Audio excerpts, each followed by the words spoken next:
All right, everyone. So now we're ready to start printing. So what you should have done is kind of cleared your workspace of all your carvings and set up your plexiglass on some kind of backing paper, if it's newsprint or towel or something that it will not get the table messy. Then you're going to want to find 10 sheets of paper, and they can be a range of different surfaces in terms of colors, and then your mono prints as well, because you'll want to practice printing on those, which will be kind of fun. You'll have 2 brayers. And then I pulled out a palette knife or any kind of scoop.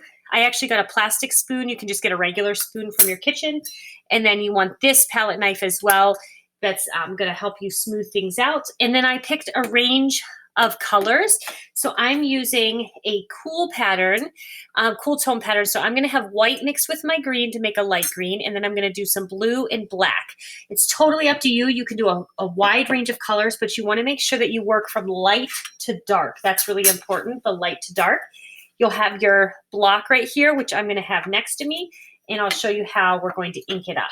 So I'm going to move everything out of the way so that I can show you the proper way to lay out your ink on your plexi.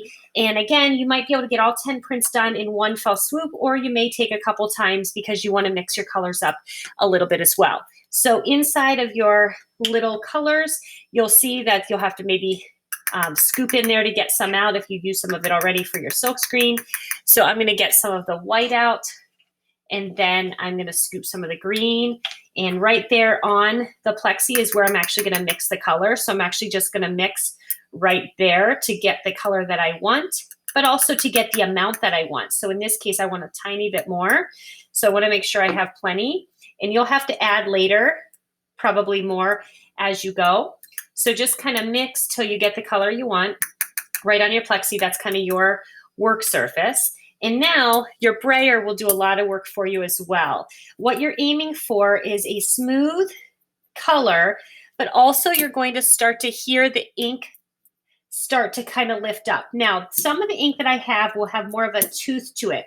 What I'm noticing about this ink is that it rolls out really nicely. It looks real soft, and you'll kind of hear potentially a difference in the ink. Some of the ink that comes in the tubes, which I'll be giving you, has more of a click to the ink where you'll actually hear it click back and forth like that. But in this case, because of this particular type of ink, we're just going to roll it out like so. Now, I'm just going to move my palette out of the way so I can show you on camera what it looks like to roll up your block. Again, you may have done this in Art Foundations, which is great. So I'm not teaching you anything you don't know already. I'm just reviewing it for you. What I'm aiming for, you can kind of hear that click a little bit now that it's on the soft block. I like that sound because it means that I'm getting the correct consistency of ink.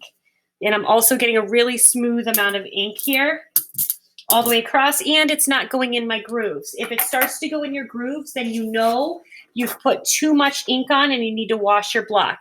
Now I'm going to place it down by pushing, smoothing with my hand, and now this is where smoothing with the back of your spoon is really important to get a consistent print, and you can push harder with the spoon than you can with your own fingertips.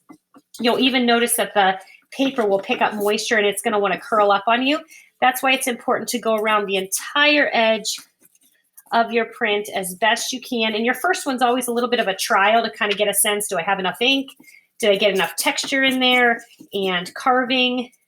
And how is the paper taking to the print? And you can see that I have a very successful, very smooth print with lots of nice highlights showing through.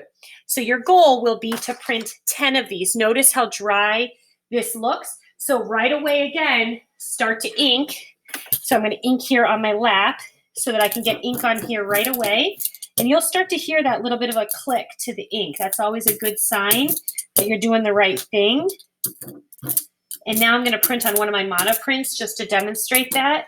Always make sure you roll back and forth north, south, east, and west to get a nice even distribution of your ink. Now I'm going to use one of my mono prints. And this is kind of a green tone one anyway. I'm going to push that down, pushing with my hand all the way around, and then really paying attention to those corners and edges as I print all the way to the edge of the block.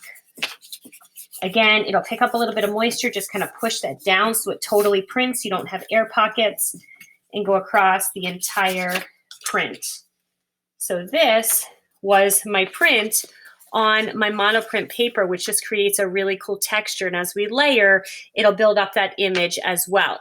I'm going to do one more demonstration on a colorful sheet of paper so you can see the difference in the 3. And at that point, I probably need to up my ink again, meaning I need to add more ink, because it looks to me like about 3 prints worth out of this much ink here, so it doesn't get too dry too fast. And again, north, south, east, west, making sure I'm hitting all the corners. And now I'm ready to print on another sheet of paper, pushing down really hard and then working my very edges at first and kind of keeping your hand there, pushing any air bubbles out as much as possible and printing it as best you can. And there is my orange one. And it got a little bit drier, but you're going to have lots of layers of ink, so that's not a problem. I'm still getting really nice detail in all of that, and I'm seeing those columns pop out as if they're 3-dimensional. Now, in order to wash your block in between colors, if you were to finish all 10, or maybe you just need to take a break, just water. No soap, just water. The soap will actually affect the ink surface later, so you want to just use water at any point. Print all 10. That's really important. So now you can see the difference between my orange one, my white one, and my monoprint one. So that's 3 of 10, and I'm going to keep going. But at this point, I might make the decision to add different colors, play with my color palette, do something different. I can work right on this. So maybe I say, you know what, I'm kind of interested in making this a little bit lighter of a color. So I'm actually just going to put the white right on top of here and use the remaining green that I have, but it's going to be more of a pale green. So I can mix right onto this. You never want to waste ink. You don't get very much, so you want to use as much as you can.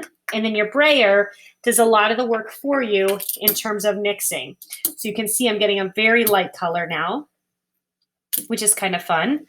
But there's still enough tonality there in hue of green that I'm getting a really pretty light green color. So print all 10, and then I will show you the second carve.